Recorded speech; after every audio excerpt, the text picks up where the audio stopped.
It was just Friday afternoon when a lunch hour workout for many turned into an experience they'll never forget as a gunman opened fire at the Las Vegas Athletic Club near Rainbow Boulevard and Vegas Drive. Good evening and thank you for joining us. I'm Marie Mortera. We're learning new information about the shooting, but first a timeline of the tragedy as it unfolded. Officers responded to the club after 1:30 p.m. after reports of shots fired. When they arrived, officers confronted the gunman and shot him as he ran out the door. He later died at a hospital. When officers went inside, they found 3 shooting victims. 1 died at the scene. An employee we'll tell you about in just a little bit. The other 2 were rushed to a hospital, 1 in critical condition. A 4th person drove to the hospital on their own. Police are still trying to determine a motive for the shooting, but witnesses told News 3 the gunman may have had some kind of altercation with staff before the shooting.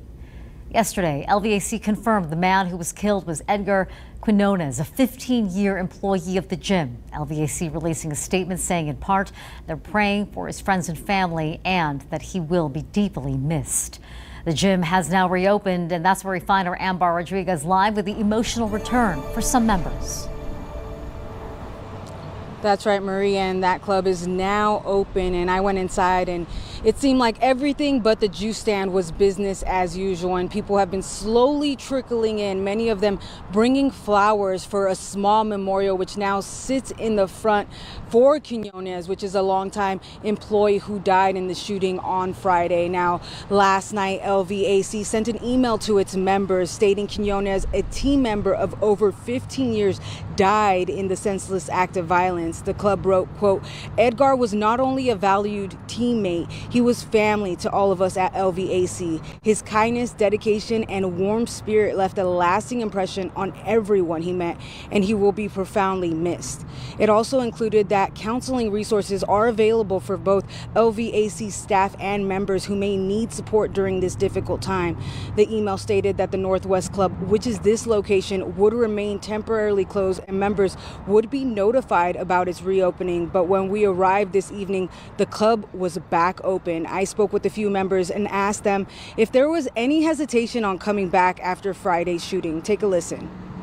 I was a little bit. I actually called the gym about a half hour ago and I'm like, hey, like, you know, is it open to the public? And that's when they said, yeah. And I'm like, okay, well, let's go see what it's about. Even pulling up, not seeing many people in the parking lot, I'm like, is it really open? But, you know, yeah, like the staff, and I always felt safe here, so I'm gonna get a workout in. That member told us he was not here when the shooting took place, but his girlfriend had drove into the parking lot and was turned away. He says he actually went to the Southwest LVAC location yesterday since this one was closed. He says even though he only has a membership to this club, staff at that location were more than understanding and allowed him to work out there. I asked him if he plans on working out any differently, including using headphones on both ears. I may keep one out, but like I said, at the same time, coming here for the past 3-4 months, I never felt, you know, in danger. They do a good job at the front desk of, you know, monitoring who's coming in and out. And even where I work out at the gym, it's not immediately right in the front. I'm usually on the 2nd floor. So I like to think, even with my job outside of here, I'm an armed security guard. You know, I'm always just keeping my head on a swivel.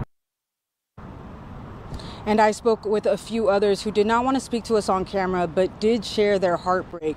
2 gentlemen came by who said they didn't know Edgar or are members of this gym, but they said they wanted to come by and show their respect and say that if it could happen at a gym, it could happen anywhere. For now, reporting live from LVAC, I'm Ambar Rodriguez for News 3. Marie? And for those who are returning, is showing their resilience that they are Vegas strong. Ambar, thank you. Metro Police identifying the officers who shot at the armed suspect. Officers Cade Urban, Skeeter Black, and Aaron Javier, assigned to the Community Safety Division out of the Bolden Area Command. The gym has also posted billboards thanking first responders for their quick actions and dedication to our community.